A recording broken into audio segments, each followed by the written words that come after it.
this sporting life.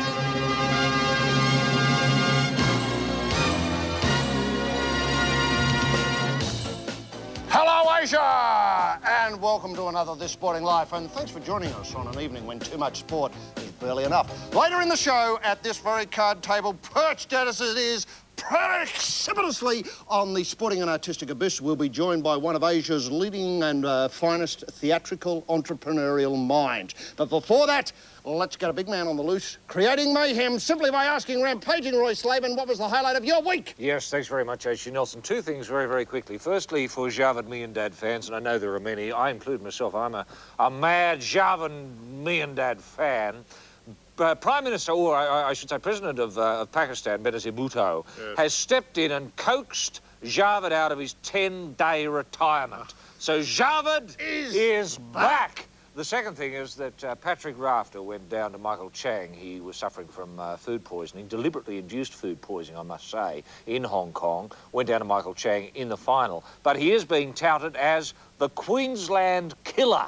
And I think that can work. The Queensland Killer is back. Now, Roy, something that we've had a lot of correspondence and faxes about over the weeks, over the years, over the decades that we've been doing this sporting life, concerns club mascots. At the moment in the New South Wales Rugby League, we are blessed with a plethora, that is a plethora of very fine and prominent club mascots. One, however, Barney the Bear from the North Sydney log cabin got into trouble for bagging a sideline referee. A sideline referee, so much so that Barney's been thrown out of the game for 4 weeks. Correspondence comes to us from Michelle Asprey. Michelle asks, firstly, what did Barney say? Secondly, was it in character? Does the Rugby League judiciary have jurisdiction over mascots in general and animal mascots in particular? Boy, gee, that is a telling picture. I bet you the rules book at Phillip Street hasn't looked at that. And thirdly, should a mascot be represented by another mascot before the judiciary? Yes, good questions. Now, before we come to answer those, let's have a look at some footage of our prominent mascots in action. Roy, take us through it. I think we've got one in flight. Oh, here comes a panther, a headless panther. Put the head on, Sonny! Isn't that tremendous? Look at that sort of gear there. I think he might be a bear. I think that might be a North Sydney bear. It looks like a bear to me. That was the bear that bagged the ref. Here's your St George Dragon, imaginative idea. That's the St George Club, imaginative, right to the very end. Look, and here's a very funny manly eagle. Look at the Newcastle Knight. Look, I've always loved mascots. But I felt that mascots do have a responsibility because, let's face it, they're there for the kiddies. They're to get the kiddies involved at a very, very superficial level in their football. And we used to have a mascot with a shamrock, so it was just a shamrock. And you just touched it for luck as you walked out. It didn't have a human in it. It was just there, a mascot. And kiddies, fathers and mothers would lift their kiddies up just to look at, and if they could, touch the mascot.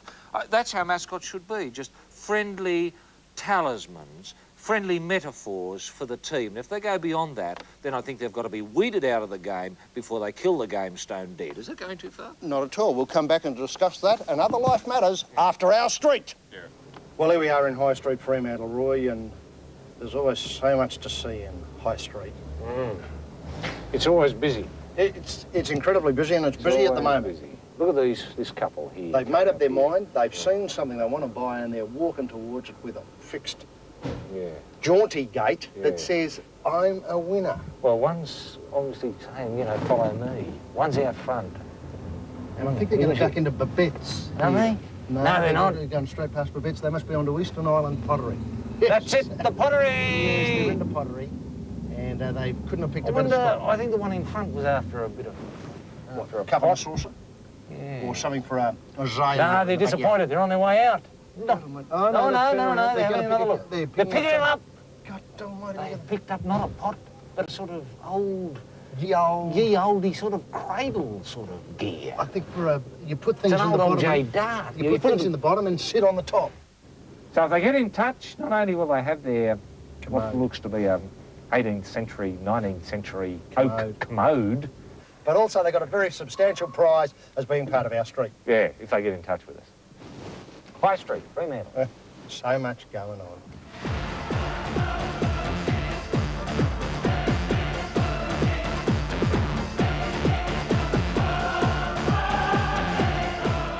On the other hand, Roy, I think coming back to the mascots, if I might, there is a chance and there is an argument to be made about mascots giving touch judges a boot up the date every so often as they run by.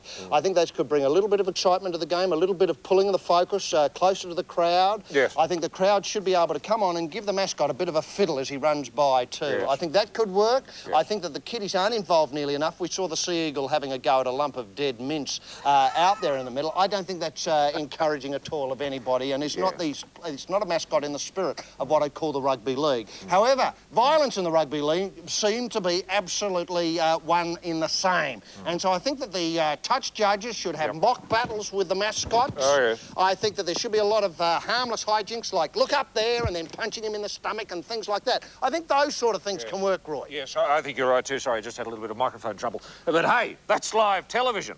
Look, I think if someone's going to be committed, i.e. a mascot, someone's stupid enough to dress up with a stupid bloody bear's head or a stupid eel's head or a dragon. Or a dragon. Right, or a bloody bulldog, I think that they deserve every bloody thing they get. Yes. And if they're desperate enough to badmouth a touchy as the touchy's walking by, then I don't care what bloody well happens to them. Turf them out of the game. Yes, out. Yes, look, you've changed my mind entirely. Let's get rid of mascots totally. They bring down rugby league and make it a laughing stock. There shouldn't be a mascot there. If you want to go to the league, you want to go to see ball play. You want to go and see violence. You want to go and see tries being run in. You don't want your mind distracted by a lot of useless bush junk on and up and down the sideline. Do you, Roy, or am I going too far? No, I don't think you're going too far.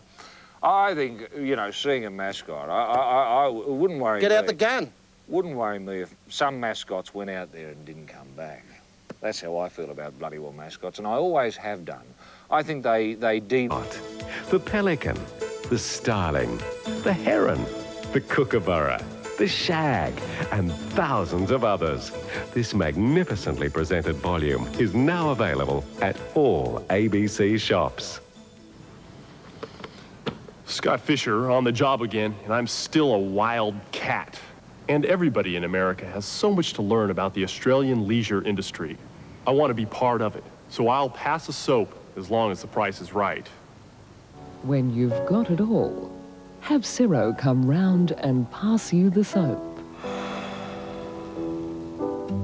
To you this week, courtesy of Paul Siranen. Paul is a kangaroo and is Ian in the world of Ian on This Sporting Life.